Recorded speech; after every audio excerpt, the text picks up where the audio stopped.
한 절씩 돌아가면서 읽으면 좋겠네요. 창세기 2장 4절부터 17절까지인데 좀 돌아가면서 읽읍시다. 이제 순서를 어떻게 해야 될지 모르겠는데 한번 나이대로 해볼까요? 우리 김일환 씨부터 한 번씩 내려가서 공경민부터. 예. 일단 한번 해봅시다 이것도. 예. 너무 자유롭게 하니까 다 눈치 게임처럼 가만히 있길래 그것도 좀 어려움이 있어가지고 제가 한 절 읽고 이란이 한 절 읽고 그 다음 뭐 창규 읽고 뭐 이렇게 쭉 내려가 봅시다. 창세기 2장 4절부터 17절 말씀. 이것이 천지가 창조될 때에 하늘과 땅의 내력이니 여호와 하나님이 땅과 하늘을 만드시던 날에 여호와 하나님이 땅에 비를 내리지 아니하셨고 땅을 갈 사람도 없었으므로 들에는 초목이 아직 없었고 밭에는 채소가 나지 아니하였으며 안개만 땅에서 올라와 온 지면을 적셨더라. 여호와 하나님이 땅의 흙으로 사람을 지으시고 생기를 그 코에 불어넣으시니 사람이 생명이 되니라.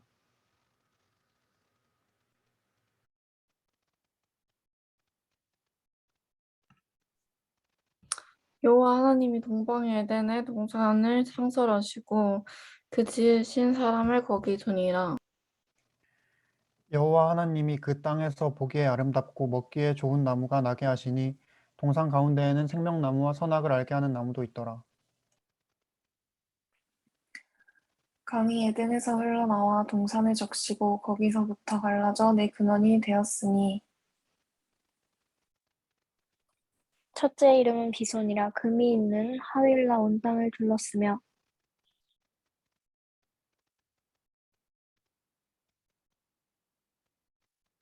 제가 읽을까요?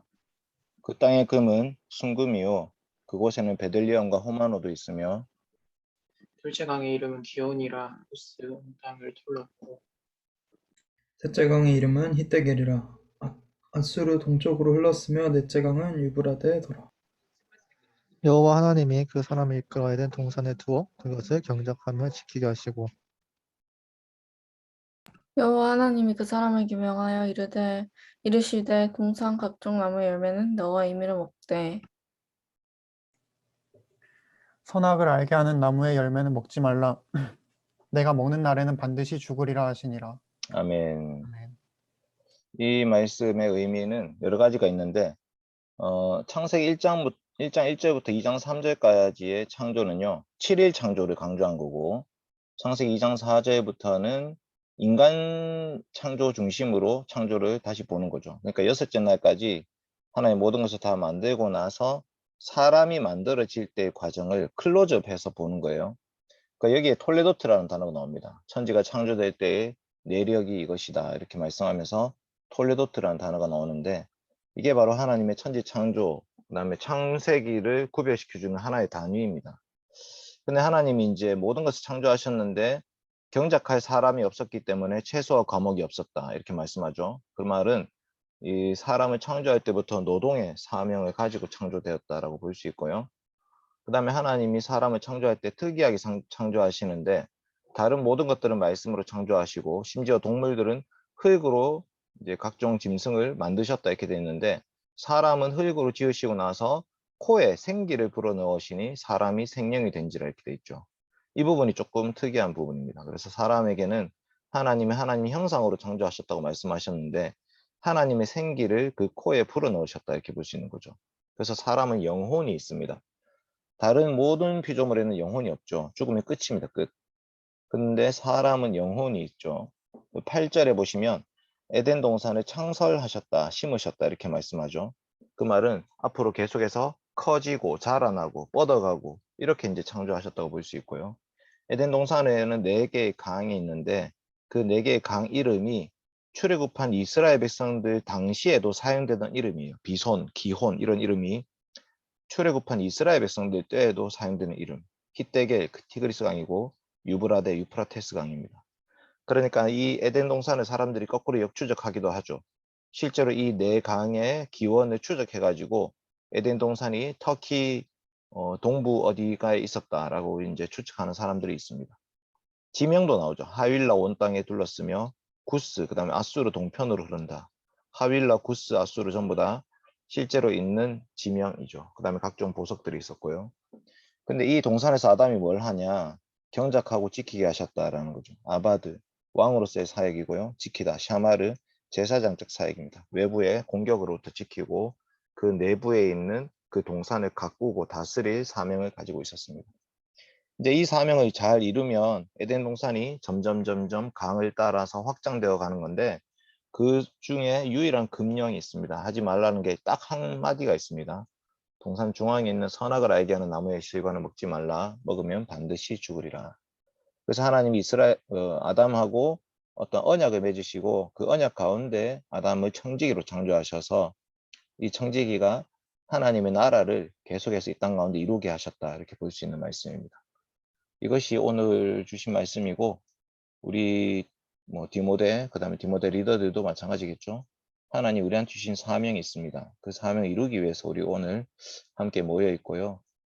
디모데가 어떻게 보면 에덴 동산과 같은 곳이 되어서 우리가 아담과 같은 역할을 해서 이 디모데 공동체를 잘 세워가고 그 공동체가 온 세상으로 뻗어가는 방식으로 하나님의 나라가 이루어진다라고 볼 수 있습니다.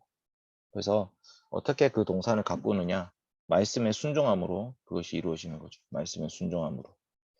잠깐 우리 기도하고 오늘 기억신은 현대에 답하다 마지막 시간을 가지도록 하겠습니다. 기도합시다. 살아계신 아버지 하나님 감사합니다. 천지 만물을 창조하시고 아담을 통해서 그 천지 만물을 다스리게 하셨던 하나님께서 예수 그리스도 안에서 우리를 구속하시고 그리스도 안에서 우리에게 온 세상 모든 만물을 다스리게 하셨습니다.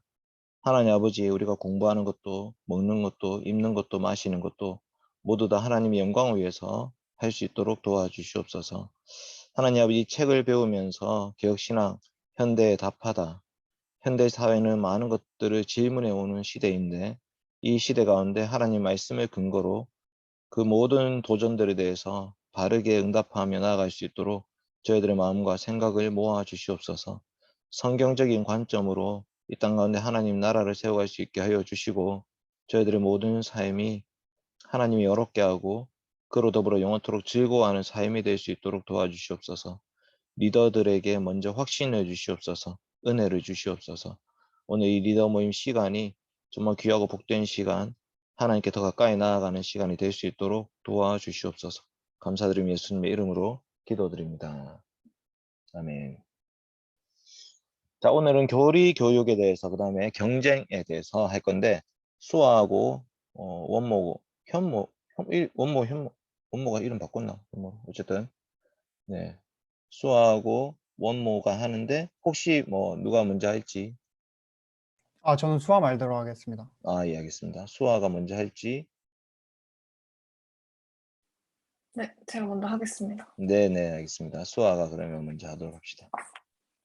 네, 책에서는 159페이지고요. 제가 단톡에 짧게 요약한 거 올렸거든요. 그래서 참고해 주시면 감사하겠습니다. 네, 제가 준비한 거는 교리응답 교육이고요. 들어가면서 포스트 모던 시대를 살아가는 현대인들은 절대적인 진리를 인정하지 않으려고 합니다. 믿음은 누구의 강요에 의해서가 아니라 스스로 자유롭게 선택하도록 해야 하는 것인데 아이에게 교리를 먼저 가르칠 경우 아이가 편견에 사로잡혀 이러한 자율성이 침해될 뿐만 아니라 심지어 성령님의 사역까지도 방해하는 결과를 낳게 될 거라고 염려합니다. 그러나 이 염려가 타당한 것인가? 그리스도인들은 이런 시대적인 흐름에 맞서 변치 않는 절대적인 진리를 믿을 뿐 아니라 이 진리를 그들의 자녀들에게 전수해야 한다고 말합니다. 진리는 어릴 때부터 가르치는 것이 더 바람직합니다. 아이가 신앙적인 질문이 생길 때보다 어릴 적부터 교리를 가르치는 것이 또는 아이에게 의심이 생기기 전에 미리 답을 가르쳐주는 것이 교육적으로 맞다고 말합니다. 의문은 쉽게 의심의 단계로 넘어가는데 대개 이 의심은 불신앙에서 시작된 것이라 그때는 늦게 되는 경우가 많다고 말합니다. 진리는 곧 생명과도 같은 것이기 때문에 교리를 교육하는 것은 아이들의 생명과도 관련 있다고 볼 수 있습니다. 그렇기에 모든 것이 상대화되고 불확실한 시대에 더더욱 아이들에게 교리를 교육하는 것이 필요하다고 말할 수 있다라고 필자가 말하고 있습니다. 네, 첫 번째로 교리와 교리 교육의 역사에 대해 말씀드리도록 하겠습니다.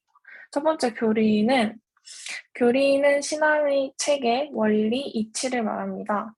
성경에는 교리라는 말 대신 교훈이라는 단어가 나오는데 이 교훈은 교리로 번역할 수 있다고 합니다. 교훈을 뜻하는 라틴어는 독트리나인데 여기서 영어 독트린이 나왔고 이를 우리말로 번역한 것이 교리입니다. 그렇기 때문에 교리는 성경과 다른 별개의 어떤 것이 아닙니다. 교리 문답이란 카테키즘을 우리말로 의역한 것입니다. 대체로 교리가 문답식으로 구성되어 있기 때문에 카테키즘을 교리 문답으로 번역했지만 카테키자러라는 라틴어는 교육하다라는 뜻입니다. 카테키즘을 제대로 번역하자면 신앙교육서라고 하는 것이 의미상 맞다고 말합니다. 두 번째는 종교개혁가들과 교리인데 똑같은 성경을 가지고도 다른 교리를 믿었던 로마교회 때문에 개혁가들은 어긋나고 잘못된 교리를 바로잡고 나아가서 성경을 바르게 정리해서 성도들에게 가르쳤습니다. 이렇게 해서 만들어진 것이 개신교의 신앙 고백서들과 교리 문답들입니다. 그래서 네, 밑에 그냥 적어놨고요. 세 번째로 교리 교육의 의미인데 필자는 교리는 신앙에서 지도와 같다라고 말합니다. 지도를 보면 무엇이 어디에 있는지 파악할 수 있고 원하는 곳을 쉽게 찾아갈 수 있는 것처럼 교리 역시도 마찬가지라고 말합니다. 그러나 지도는 실제를 대체할 수 없습니다. 교리는 성경을 잘 이해하도록 도와주는 보조도구로서 지도의 역할을 할 뿐이지 성경 자체는 아니기 때문에 교리를 배운 사람이라도 반드시 성경을 직접 읽어야만 한다고 말합니다.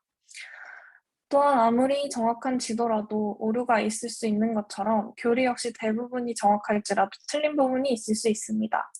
따라서 만약 교리에 성경과 일치하지 않는 부분이 있다면 먼저 그것을 겸손하게 인정하고 조심스럽게 조사하고 검사한 후 결론을 내리고 절차에 따라 수정할 수 있습니다.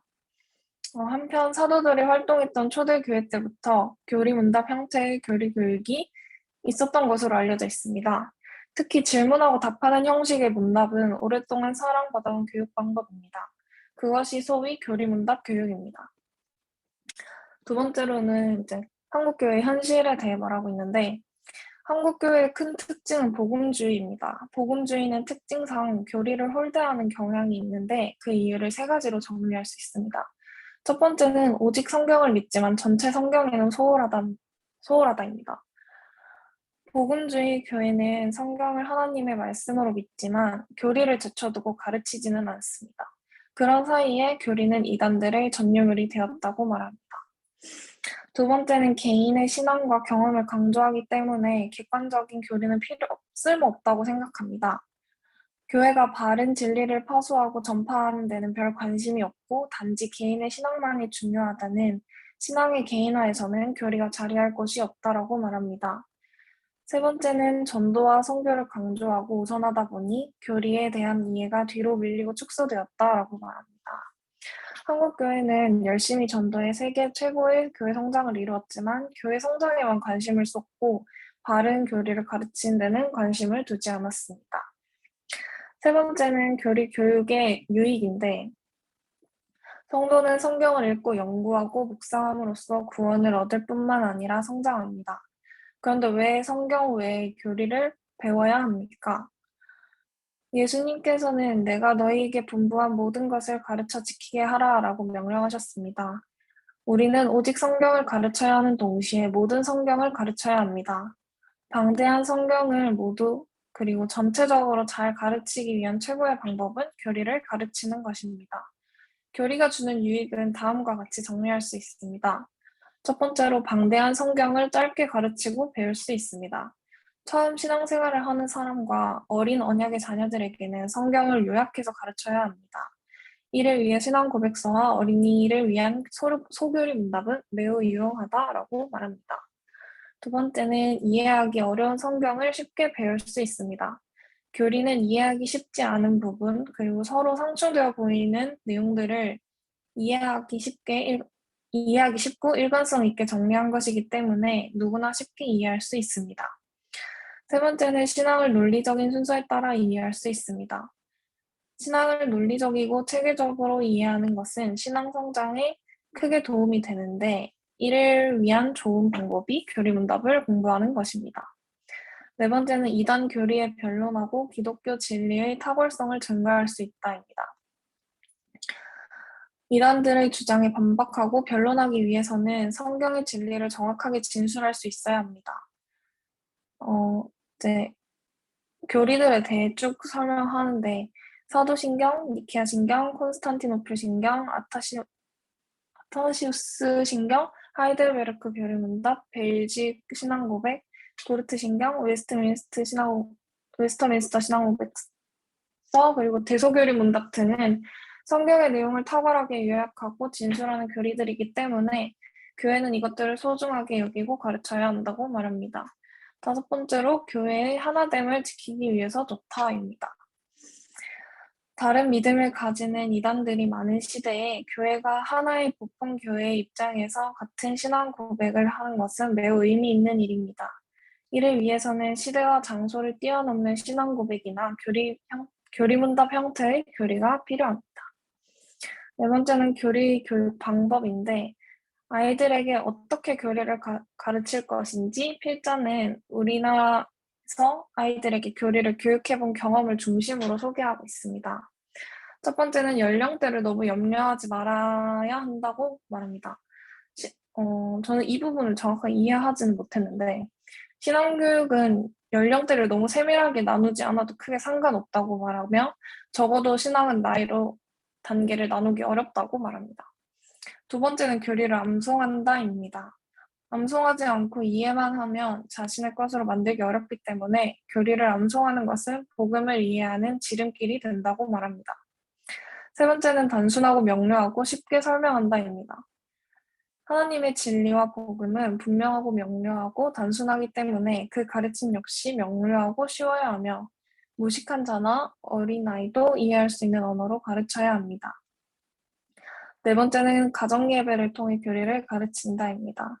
교회에서만 교리를 배우는 것이 아니라 가정에서도 부모와 자녀들이 함께 교리를 배울 수 있어야 합니다. 다섯 번째로 아이들에게 적실성 있게 가르친다입니다.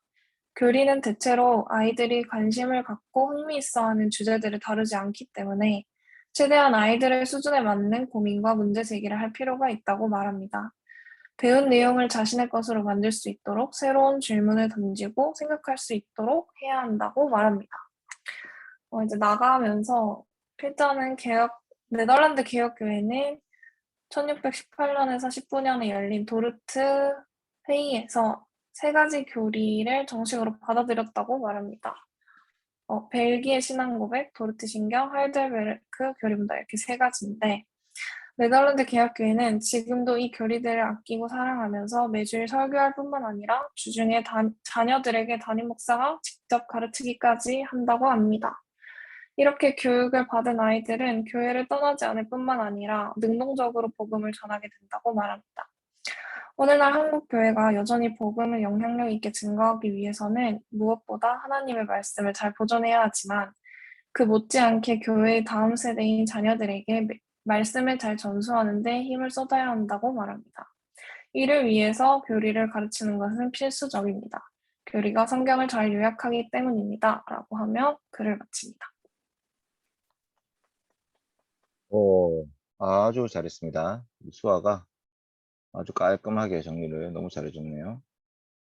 그래서 우리 교회도 오후에 예배 시간에 교리문답 설교를 하고 있죠. 저는 이제 교리를 어떻게 생각하냐면 위로 하나님께 대한 우리의 고백을 교리에 담아서 올려드린다 이렇게 생각하고요.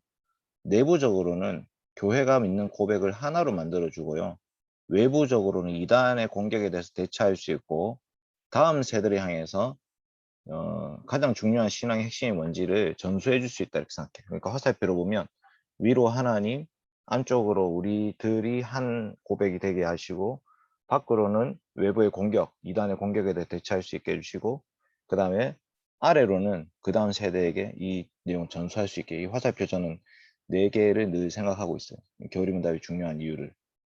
그래서 이제 우리 여기 모여있는 우리 13명도 한 고백이 되기 위해서는 사실은 같은 고백을 배워야지 한 고백이 될 수 있겠죠. 하나님에 대해서 예수님에 대해서 성령님에 대해서, 교회에 대해서, 구원에 대해서, 종말에 대해서 질문해보면 우리 각자 생각하는 게 다 다르거든요. 기본적으로. 근데 그거를 교리문답이라는 것을 통해서 우리가 같은 고백을 한다라는 것이 중요한 그게 되는 거죠. 특히 리더들 같은 경우에 훨씬 더 중요하다 이렇게 볼 수 있습니다. 자, 그러면 이제 질문을 좀 이따 하고 원모, 현모 이름으로 되어 있는 원모 씨가 한번 발표를 주시면 감사하겠습니다. 아니 근데 너무 잘하니까 부담되네. 그러면 시작하겠습니다. 잠시만요. 저는 텍스트를 좀 많죠. 이거 좀 되게 간추려서 해보겠습니다. 주제는 경쟁이고 1장부터 12장까지 그 저자가 정리해 주셨는데, 일단 첫 번째 장에서는 우리가 어렸을 때부터 경쟁을 이제 서로 배우면서 자라는, 누구나 공감할 수 있는 그런 내용이 있고요. 2장 경쟁의 의도는 당연히 이제 서로 발전하기 위해서이고, 그리고 이것을 학교는 이제 경쟁심을 자극하는 교육 방식으로 우리가 성장한다라는 내용이 있습니다. 세 번째, 성경은 경쟁을 지지하는가? 2장에서는 예레미야서, 히브리서, 고린도전서 이렇게 경주, 그리고 뭐 상을 받는 사람, 다름질 이런 표현들이 나오는데, 여기에서 말하는 경주는 인간 상호 간에서 일어나는 경주가 아니라 우리가 세상적인 것과의 싸움, 경주를 말하는 것이라고 말합니다. 네 번째, 올림픽에 대한 얘기가 있는데요. 올림픽이 처음에 생겼다가 그리고 또 폐지됐다고 합니다. 이유는 신앙심을 파괴한다는 그런 이유에서 폐지됐다가 다시 또 생겼다고 하는데요. 작가는 올림픽에서 경쟁을 부추기는 그런 것들이 우리 신앙심에 도움이 되는지 의문을 던집니다. 다섯 번째, 경쟁이 과연 의미가 있고 득이 되는가라는 파트인데, 사실 여기에서 조금 계속 이해가 안 되더라고요. 그러니까 경쟁을 비판하는 것이 뭔가 우리가 경쟁에 참여하는 그런 마인드나 아니면 우리의 그런 마음가짐을 얘기하는 것이 아니고, 경쟁이 득이 있고 그것이 뭐 의미가 있냐 이런 식으로 접근하는 것은 사실 되게 반박할 만한 논리들이 많다고 생각해서, 근데 작가의 논리에 따르면 얼핏 보면 인간의 삶을 더 나은 방향으로 이끄는 것 같지만 그 본질 그 자체를 즐길 수 없게 되고, 예를 들어 직업운동가들은 매일 경쟁을 하고 그들의 수입도 경쟁을 통해서 결정되기 때문에 그들이 건강을 위해서 운동할 수 없고, 뭐 그런 내용이 있고요. 그리고 지금 우리나라 교육 문제 또한 모든 학생들이 경쟁을 하기 때문에 모든 학생들이 앞을 향해서 나아가는데 모두가 앞으로 나아가니까 돌아보니까 제자리에 있는 거나 다름없더라, 뭐 그런 말을 했습니다. 사실 이 내용들이 조금 되게 반박할 수 있는 여지가 많아서 그것은 끝나고 한번 얘기해 보도록 하고요. 여섯 번째, 경쟁 자본주의의 생존 양식 파트에서는 우리가 자본주의 사회에 살아가면서 우리가 하나님께 영광을 돌린다는 명분 아래에 우리가 어떤 삶을 살아가고 있는지를 좀 꼬집고 있는 것 같습니다. 일곱 번째, 불신앙과의 경주에서 반드시 승리하리라. 여기 파트에서는 약간 현실적인 얘기를 좀 하는데, 우리가 그리스도인으로서 살아가는 것이 경쟁 사회에서 되게 보잘것없어 보일 수 있고 좁은 길일 수 있고 외로운 길일 수 있지만 반드시 승리해야 된다라고 말하고, 결국에는 사람들은 썩을 멸류관을 얻을 것이고 우리는 생명의 멸류관을 얻을 것이다 라고 위로하고 있습니다. 여덟 번째, 자기 자신과의 경쟁에서는 바울의 삶을 얘기하는데요. 바울이 사실 다른 사람들과 경쟁했던 것이 아니고 자기 자신과 경쟁했다고 말합니다. 그러면서 자기 자신의 몸을 쳐서 주님의 말씀에 복종하도록 노력했다라고 말을 하는데, 이 목적이 뭐 다른 목적이 있는 것이 아니라 구원을 받기 위함이라고 얘기합니다. 아홉 번째, 경쟁의 원리는 어디에서 기원하는가? 이 부분도 사실 조금 읽으면서 의아했는데, 이분은 백지설을 근거로 경쟁의 원리가 우리가 지금 경쟁 사회에 살고 있다라고 말을 하는데, 사실 동양 철학의 가장 마지막 주류 사상은 맹자의 성선설이었고, 서양 철학은 성악설, 성선설, 그 백지설 중에 주류 철학이 없다고 합니다. 그래서 이분이 무엇을 근거로 이렇게 말씀하셨는지 모르겠는데 여기 이분의 논리에 따르면 우리 모든 인간은 결국 같은 권리와 능력을 갖고 태어나기 때문에 결국 그 결과에 대한 책임은 개인한테 있고, 그래서 우리는 모두가 같기 때문에 경쟁을 하고 그로 인해서 이제 한정된 자원을 그렇게 얻는 것이다. 서로 경쟁에서 이기는 사람은 좋은 것을 얻고 지는 사람은 나쁜 것을 얻고, 그런 논리인데 이 부분도 사실 잘 모르겠어요. 이 부분도 이해는 잘 안 되고, 10번 인간은 서로 경쟁할 필요가 없다. 하나님께서는 인간을 각각 다르게 창조하셨고 어떤 사람에게는 달란트를 많이 주셨고 어떤 사람에게는 적게 주셨기 때문에 하나님은 우리 서로를 각각 다른 사람과 비교하면서 판단하지 않으신다고 말합니다. 11장으로 넘어가서 상대평가도 아니고 절대평가도 아니다. 이 부분은 결국 모두가 다른 달란트를 받았기 때문에 서로 비교하지도 않을 것이고 어떤 잣대를 세워서 각자에게 절대평가를 하시지도 않을 거라고 얘기합니다. 마지막 나아가며 이 부분은 개혁 신앙인이 나아가야 될 방향은 어디일까 하면서 하나님께로부터 우리 각자가 독특한 재능을 부여받았다는 것을 인지하고 자기가 받은 재능을 개발하면서 살아가야 된다고 합니다. 이 과정에서 다른 사람이랑 경쟁하거나 비교하거나 하는 것은 도움이 되지 않고 오히려 그런 것들을 극복하면서 살아가야 된다고 말합니다. 네, 여기까지 좀 정리해 볼 수 있을 것 같고, 일단 저는 조금 마음에 안 들었던 게 되게 자극적으로 묘사하세요. 예를 들어 기업은 막 사람들을 착취하고 뭐 그런 식으로 묘사를 하는데, 사실 자본주의의 가장 문제점 중에 하나가 그런 거였기 때문에 사실 이런 거에 대한 거는 여태까지 많은 자정작용이 있었고, 실제로도 우리나라는 상속세율도 전 세계에서 가장 높고, 그리고 시장을 독점하는 것에 있어서도 항상 경계하고, 그리고 노동조합도 되게 많이 활성화돼 있고, 그래서 물론 기업이 자본주의의 논리에 따라서 움직이는 것은 맞지만 기업은 악이고 뭐 이런 시각은 너무 좀 자극적이지 않나 그런 생각을 했었고요. 올림픽도 도움이 되냐라고 질문을 던졌었는데, 사실 가장 최근에 열렸던 올림픽을 보면 우리가 감동했던 것이 여자 배구팀이 입상하지 못했지만 그 과정에서 올림픽 정신이 국민들이 높이 평가해서 되게 사람들로부터 많은 반응을 얻었고 그런 올림픽 정신을 높이 산 건데, 그런 올림픽을 보면서 과연 우리가 경쟁 심리를 부추기고 그런 경쟁 사회가 된다고 말할 수 있을지는 의문이에요.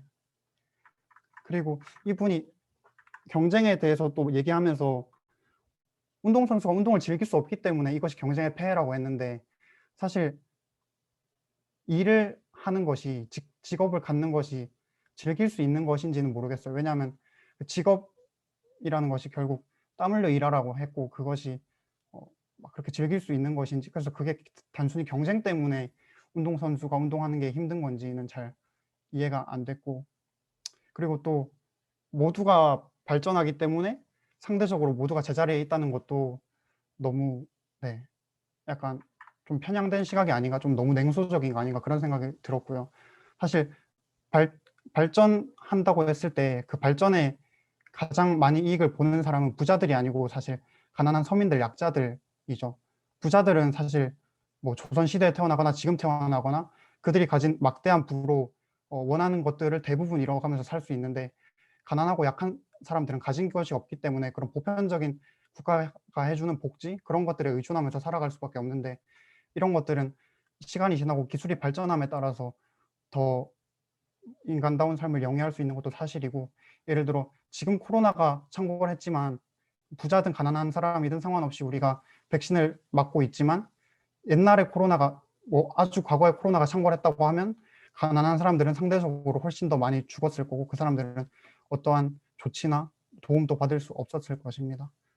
그리고 이분이 계속 언급하는 것이 경쟁 때문에 경쟁에서 승리한 소수의 사람들만 행복하고 다수의 사람들은 뭐 처참하게 살아간다, 실패자가 되어 살아간다라고 하는데, 이 기본 베이스 자체는 이해가 되는데, 근데 너무 그런 거를 강조하시니까 만약에 이분 말대로 정말 극소수만이 행복하다면 우리는 모두가 한 표권을 가지고 있죠. 그래서 모두의 의견을 반영해서 바꿨을 겁니다, 아마. 근데 그런 것이 아니고 우리가 조금 더 보완하면서 사회가 그렇게 진보하고 있는 것인데 너무 이런 것들을 너무 좀 자극적이고 일방적인 시각에서 보는 것이 아닌가 뭐 그런 생각을 했고요. 그럼에도 이분의 결론은 많이 공감이 됐던 것 같아요. 우리가 경쟁에 있어서 어떤 자세를 가지고 살고 또 하나님께서는 우리에게 각자 다 다르게 주셨다는 것을 인정하고 그 부분을 인지한 상태로 살아가자. 그런 부분은 좀 많이 생각해 봤던 것 같습니다. 이상입니다. 네, 수고 많으셨습니다. 업무가 아주 많은 질문을 지금 던지고 있는데 좀 하나씩 얘기를 좀 해볼 수 있으면 좋겠네요. 올림픽부터 할까? 올림픽? 올림픽을 어떻게 생각해야 되지? 올림픽 언제 시작됐어요? 예수님 오시기 전 뭐 700 몇 년도에 시작됐다고. 예수님 오시기 전에. 와, 예수님 오시기 전 하니까 느낌 빠고네. 대박이네. BC네, BC. 사실 그리스 로마 이제 시대죠. 헬라, 로마 제국 시대에 그리스, 아테네, 그 다음에 스파르타 이쪽 지역에서 시작했죠. 올림픽에 대해서 우리는 어떻게 생각해야 되지, 그러면? 원모는 어떻게 생각해? 올림픽만을 바라보고 운동을 하는 분들도 있는데 사실 음, 그런 모든 복합적인 거를 고려했을 때 이것이 장점이 있다, 단점이 있다라고 얘기할 수는 있겠지만 뭐 그것이 옳다, 그르다까지의 결론은 저는 사실 잘 모르겠어요. 그래서 나도 임경근 목사님께 물어보고 싶더라고. 임 목사님은 그 EPL 축구 안 보시는지 물어보고 싶고, 축구 안 보실 수도 있을 것 같기도 하고, 축구 안 보면 할 말 없는데, 예를 들면 이제 권준 목사님은 롯데 팬이거든요. 근데 야구 보시잖아요. 그러면 권준 목사님은 이제 프로 선수에 대해서 이 정도까지 부정적이시지 않을 것 같고, 임경근 목사님은 약간 부정적일 수 있을 것 같고, 저는 EPL은 안 보지만 제가 축구를 좋아하기 때문에 네, 저는 뭐 하이라이트를 보는 입장에서는 뭔가 할 말이 없네요. 네, 어쨌든 근데 이제 경쟁적인 사회가 어쨌든 경제가 부추기는 게 부정적으로 나타날 때가 있죠. 이제 극단적으로는 수능 끝나면 자살률이 올라가잖아요. 그래서 이제 우리 교회도 수능 기도회 하지 말자 얘기가 오늘 나왔어요. 왜 굳이 수능 날만 수능 치는 고3을 위해서 기도하냐? 예, 그게 이제 일반적인 우리 하나님 뜻과 관련된 기도 생각해 보면 사실은 뭐 비나이다 비나이다 기도랑 다를 바 없는 기도를 이제 우리 그리스도인들도 하고 있는 거 아니냐 이런 얘기 나와서 사실은 뭐 수능 기도회라는 게 그 경쟁의 끝판왕이라고 볼 수 있겠죠. 예, 그런 부분은 좀 고민할 필요가 있고 그 다음에 이제 우리 목사님한테 들은 건데 그 유럽 쪽은 이제 어느 대학을 나왔느냐에 대해서 그렇게 뭐 이제 그 대학 자체가 등수가 아니라 이제 공업이라고 하면 이제 공대는 어디가 유명하고 인문학 하면 어디가 유명하고 뭐 이런 방식으로 이제 학교마다 어떤 독특성을 가지고 그 학문을 하는데 우리나라는 이제 기본적으로 어느 학교를 갔냐 그 학교 자체가 주는 어떤 등수 매김이 있죠 기본적으로. 근데 그게 이제 우리나라의 뭐랄까 경쟁심을 좀 부추기는 그런 사회가 아닌가 이런 생각이 좀 들고 어쨌든 그렇게 하지 않으려고 한다면 사실은 이제 전공 간의 어떤 차이가 별로 없어야 되겠죠. 페이에 있어서도 이제 무엇을 전공하느냐가 나중에 30대, 40대의 삶의 질에 영향을 지금 미치고 있기 때문에 이제 뭘 전공하느냐를 가지고 얘기를 하고 있지 않나. 예를 들면 법대를 간다 하면 변호사가 됐을 때 받는 수익금, 그다음에 의대를 간다 했을 때 의사가 됐을 때 받는 그 월급이 다른 직업에 비해서 현저히 차이가 나죠, 지금. 그러니까 이제 뭐 의대 의사들이 똑똑하고 뭐 공부 잘해야 되는 건 맞긴 맞겠죠. 예. 그래야지 이제 사람의 생명을 책임지는 거니까. 근데 이제 그렇다고 해서 뭐 그 사람들이 다른 사람이 노동하는 것에 비해서 뭐 10배나 더 수입을 벌어야 될 만큼의 가치를 가지고 있냐 했을 때 저는 그건 좀 아닌 것 같아요. 그래서 어쨌든 우리나라는 사회 구조 자체가 경쟁을 부추기도록 하는 구조가 좀 되어 있죠. 이제 그거를 어떻게 좀 타파할 것인가에 대한 고민을 좀 할 필요가 있을 것 같습니다. 또 뭐 다양한 얘기들을 할 수 있는데 어쨌든 이제 제가 지금 이제 소명이 중간고사 이번에 치른 거 보면서 느낀 거는 이제 계속 소명이가 나 몇 점 받았다. 그 이제 점수를 일단 얘기하는 거죠. 절대평가잖아요. 100점 만점에 몇 점이다. 근데 그와 동시에 이렇게 얘기해요. 근데 내 옆에 있는 친구도 40점 받았다. 나는 50점 받았으니까 좀 더 잘했다. 상대평가를 얘기하는 거죠. 그러니까 계속해서 점수와 등수로 자리매김을 이제 하려는 게 있는 거예요. 그러니까 근데 만약에 자기가 못했다면 그 얘기 굳이 하지 않겠죠. 그러니까 이제 잘했을 때 나타나는 우월감이 상대적 우월감이 생기고, 근데 그게 과연 나는 소명이 너의 가치를 만들 수 있냐 이런 얘기를 했어요. 시험을 쳐서 아 이거를 잘 모르고 있었구나, 내가 틀렸구나, 이제 이런 식으로 공부를 좀 했으면 좋겠는데 그게 아니라 당장의 시험 점수와 등수로 자기 자신의 가치를 매기게 되니까 그게 조금 문제다 이런 생각을 하면서 제가 어느 날은 기도를 했어요. 집에 오면서 85점 받게 해주십시오 기도했어요. 85점. 너무 잘해서 우월감을 가지지도 않고 교만해지지도 않고 또 너무 못해서 좌절하지도 않게 해달라. 85점 기도. 그랬더니 88점 받았어. 그 이제 내가 기도 응답됐다 그러니까 소매가 이제 아빠 기도하지 마세요 그랬어. 아빠 기도하면 아빠 하나님 기도를 너무 잘 들으신 것 같으니까 아빠 기도하지 마세요. 그러니까 사실 이제 과연 우리가 무엇을 기도하는가에 이런 고민을 좀 할 필요가 있는 거죠. 지금 여러분도 좀 있으면 시험 칠 거예요. 그러면 사실 제일 정직한 기도는 뭐냐면 공부한 만큼 점수 받게 해주세요가 제일 정직한 기도예요. 내가 공부한 만큼 점수를 받는 거죠. 100점짜리 공부했으면 100점 받아도 되지만 50점짜리 공부해놓고 100점 받게 해달라는 거는 그건 사기죠, 사기. 욕심이잖아. 근데 이제 우리나라 기본적인 어떤 그게 일확천금의 놀이죠, 사실. 그래서 좀 고민할 필요가 있는 지점이 있습니다. 제가 중학교 1학년인 소명이만 붙잡고 봐도 이런 식으로 가다가는 계속 누군가보다 더 잘하기를 바라는 거지. 누군가보다. 그래서 애들이 뭐 안 가르치는 족보를 나누지 않는데 이제 예를 들면 학원 다니는 애들이 이번에 포항 여중에서는 선생님이 이런 문제를 낼 거야 라고 주는 자료가 있는데 소명이는 학원을 안 다니니까 그 자료가 없는 거야. 그래서 내가 친구한테 달라 해. 그러니까 절대 안 줘. 절대 안 주고 이제 그러니까 이제 도대체 이게 그 공부가 공동체를 만들어 가는 걸까 아니면 계속 사람들 짓밟고 일어서려고 하는 걸까 이런 생각이 좀 많이 들었어. 그래서 내가 소민 네가 그럼 열심히 해가지고 오히려 친구들한테 나눠줘라. 공부해서 남 줘라. 뭐 이런 얘기를 했는데 공부해서 남 주자라는 얘기가 교회 안에 좀 많이 회자될 수 있으면 좋겠다 싶습니다. 그래서 대형교회 안에서도 공부 좀 한다 싶은 애들이 좀 도와줄 수 있으면 좋지 않을까. 서로 도와주면서 같이 세워가는 그 공동체가 뭔지를 좀 누릴 수 있으면 좋겠다라는 생각이 들었고, 사도행전에 있는 교회의 모습 가운데 그런 게 있잖아요. 핍절한 자가 없었다. 재산과 소유를 팔아서 각 사람의 필요를 따라서 나눠줬더니 궁핍한 자, 결핍된 자가 없었다. 정말 그게 너무 놀라운 메시지가 됐어요. 왜냐하면 로마라는 제국 사회는 노예 제도가 있기 때문에 로마 시민권을 가진 사람은 기본적으로 기득권자들이고요. 그냥 노예는 사람 취급을 하지 않았죠. 그러니까 로마가 민주주의에 꽂히잖아요. 민주주의 시작된 나라잖아요. 근데 전혀 민주적이지 않아요. 여자한테 투표권 안 주고 노예는 사람 취급하지 않았어요.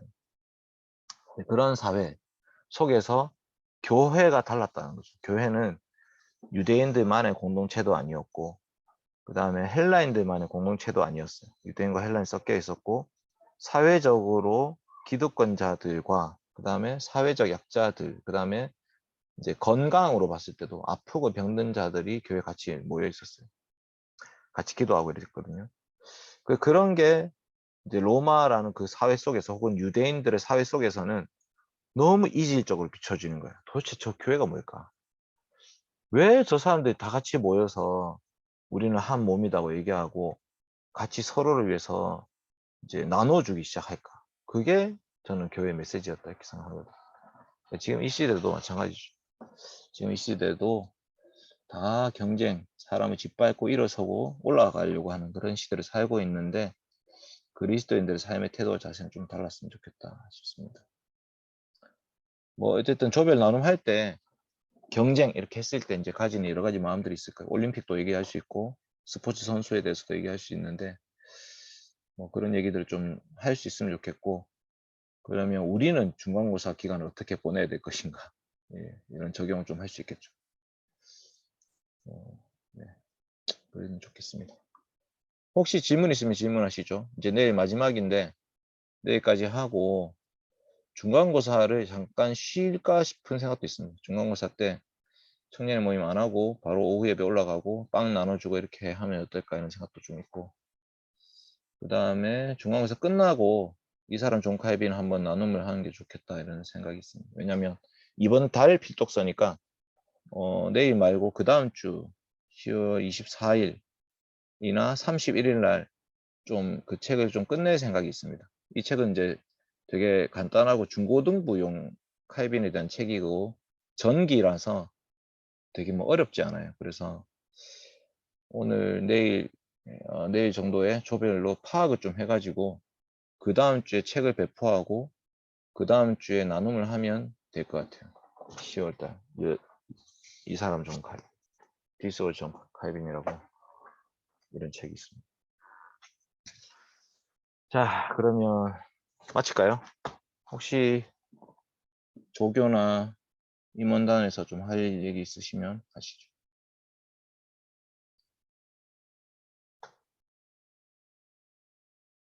가투표 결과는 나왔는데 공천위원들이 이제 활동하기 시작할 거예요. 그 중에서 컨택을 해야 될 사람들을 좀 뭐 한 자리당 한 두세 명씩 아마 컨택을 하겠죠. 그래가지고 좀 물어보고 내년에 상황이 어떠냐, 임원으로 섬길 생각이 있냐, 뭐 이런 얘기 좀 나누면서 이제 최종으로 정리된 후보를 11월 한 둘째 주일 정도에 발표를 하고 셋째 주에 투표를 할 것 같습니다. 맞죠? 창규 씨 혹시 이 부분 얘기할 거 있습니까? 네, 맞습니다. 정확합니다.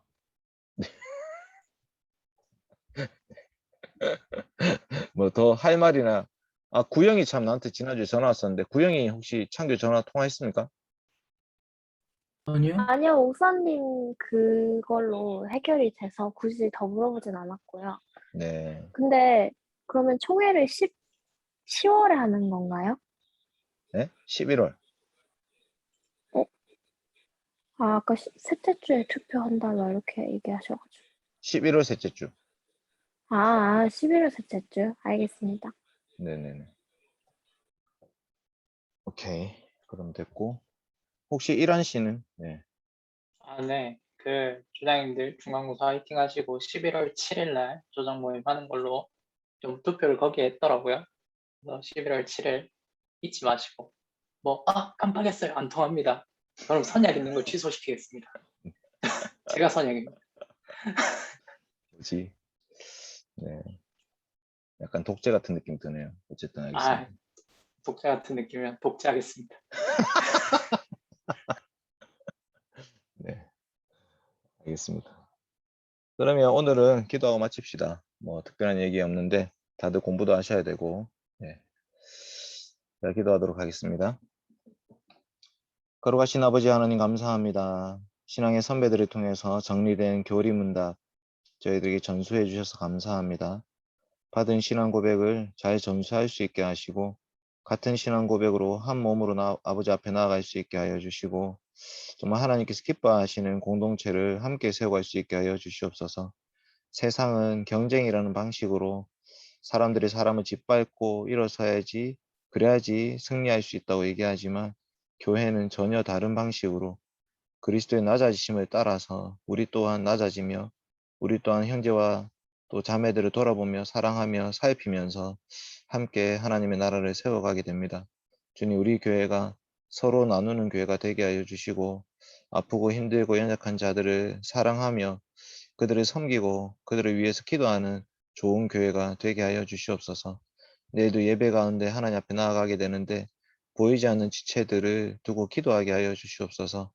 하나님 그 영혼들이 함께 이 교회 멤버로서 잘 자라갈 수 있도록 하나님 인도하여 주시고 특별히 최근에 또 새롭게 보내주신 영혼들 그 영혼들을 위해서 기도하게 하시고 하나님께서 이 교회를 통해서 하나님의 뜻을 또 하나님의 나라를 세워 주시옵소서. 감사드리며 예수 그리스도의 이름으로 기도드립니다. 아멘. 안녕. 수고했습니다. 고생하셨습니다. 감사합니다.